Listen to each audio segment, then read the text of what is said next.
On September 29, 2020, President Donald Trump and Democratic candidate Joseph Biden participated in the first presidential debate for the 2020 presidential race. The debate was both heated and controversial. Halfway through the debate, Biden and Wallace pressed Trump to condemn white supremacy groups. I'm willing to do anything. I want to see peace. Then do it, sir. Say it. Do it. Say it. You want to call him? What do you want to call him? Give me a name. Give me a White name. supremacists and Who would white you like me to condemn? White supremacists and right Proud militia. Boys, stand back and stand by. But I'll tell you what. Somebody's got to do something about Antifa and the left, because this is not a right-wing problem. This is a left-wing. FBI director This is a left-wing problem. White supremacists. Antifa's an idea, not an organization. Oh, you got it. Not militia. That's what his FBI, FBI director said. Well, then you know what? No, we're done, sir. This remark was interpreted by some members of that far-right group, as well as others, as a call to arms, while others claimed the statement was merely a wrong choice of words by the president, as quoted in Wikipedia.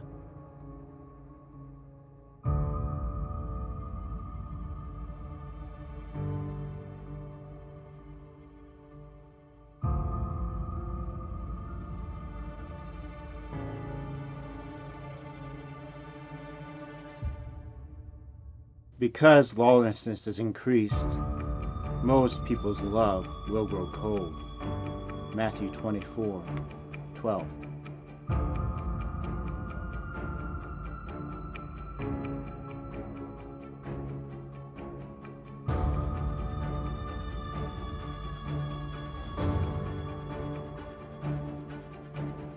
And these are just a small portion of the extremist groups that have become increasingly vocal during these times.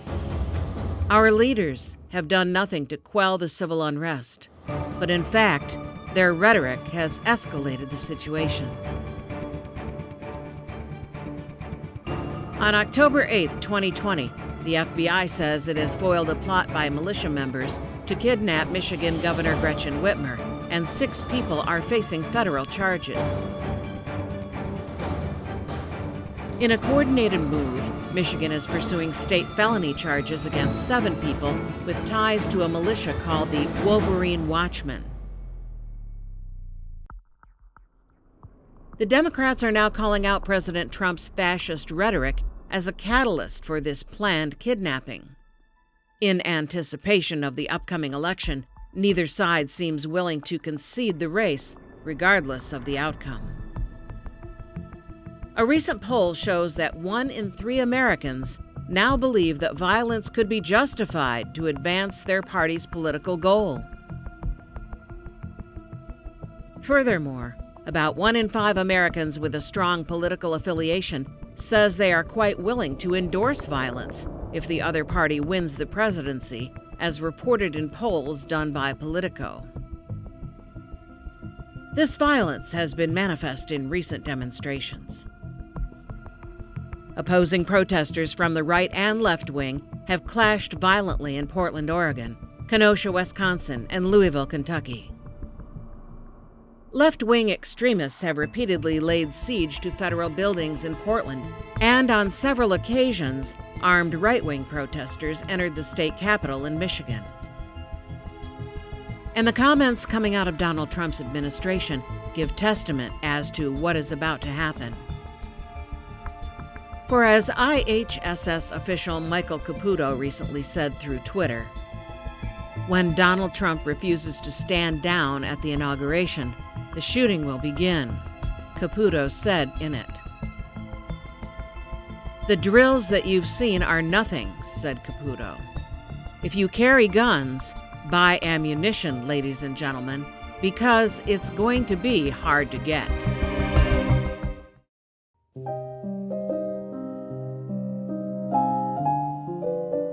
For as the prophecy forewarned at the end, because lawlessness is increased, most people's love will grow cold. And lawlessness comes from the Greek word onomia, which comes from the root words a and nomos, which means without law. And it was God who established the law from the very beginning. For God gave the people the law through the 10 Commandments.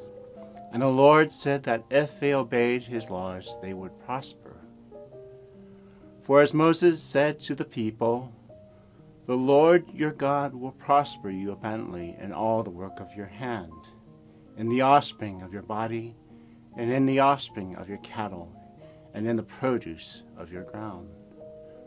For the Lord again will rejoice over you for good, just as he rejoiced over your fathers, if you obey the Lord your God to keep his commandments and his statutes which are written in this book of the law. If you turn to the Lord your God with all your heart and soul. Deuteronomy 30:9-10. But he warned that if they did not obey his law, they would surely perish. But if your heart turns away and you will not obey, but are drawn away and worship other gods and serve them, I declare to you today that you shall surely perish. Deuteronomy 30:17-18. And as the prophecy says at the end, man will continue to practice lawlessness, and men's love will turn cold. For love comes from the Greek word agape, which means sacrificial love. And it is the Son of God who gave us the greatest sacrificial love of all.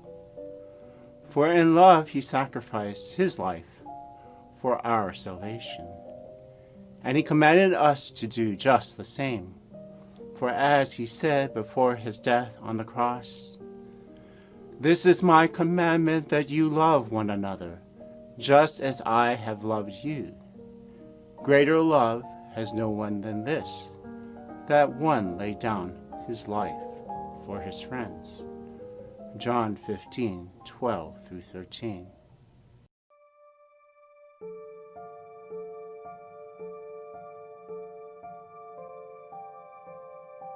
But the opposite of agape love is for man's love to grow cold. For cold comes from the Greek word suko, which means a cold breath. And because man's breath has grown cold, their words have grown hateful towards one another. And even our leaders' words have grown cold and hateful towards their own people. And because man's breath has grown cold, when the end comes, they shall kill one another with the sword. For as the prophecy says at the fourth seal, authority was given to them over a fourth of the earth to kill with sword and with famine and with pestilence and by the wild beasts of the earth. Revelation 6:8. For God has warned mankind that if they did not obey his law, the consequences would be great. And because man has continued to practice lawlessness, God shall bring disaster upon mankind at the end. For as he said through the prophet Jeremiah, "Hear, O earth, behold, I am bringing disaster on this people, the fruit of their plans, because they have not listened to my words, and as for my law, they have rejected it also." Jeremiah 6:19. And as the Son of Man foretold, those who practice lawlessness shall be gathered up and burned in the fire. For as he said, the one who sows the good seed is the Son of Man, and the field is the world, and as for the good seed, these are the sons of the kingdom, and the tares are the sons of the evil one. And the enemy who sowed them is the devil, and the harvest is the end of the age, and the reapers are angels. So just as the tares are gathered up and burned with fire, so shall it be at the end of the age. The Son of Man will send forth his angels, and they will gather out of his kingdom all stumbling blocks, and those who commit lawlessness, and will throw them into the furnace of fire. In that place there will be weeping and gnashing of teeth. Then the righteous will shine forth as the sun in the kingdom of their Father. He who has ears, let him hear. Matthew 13, 37 through 43.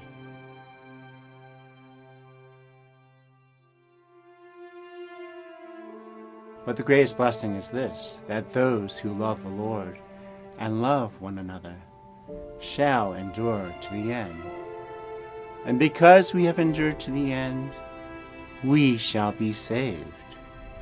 For as the Son said, the one who endures to the end, he will be saved. This gospel of the kingdom shall be preached in the whole world as a testimony to all the nations, and then the end will come. Matthew 24, 12 through 14.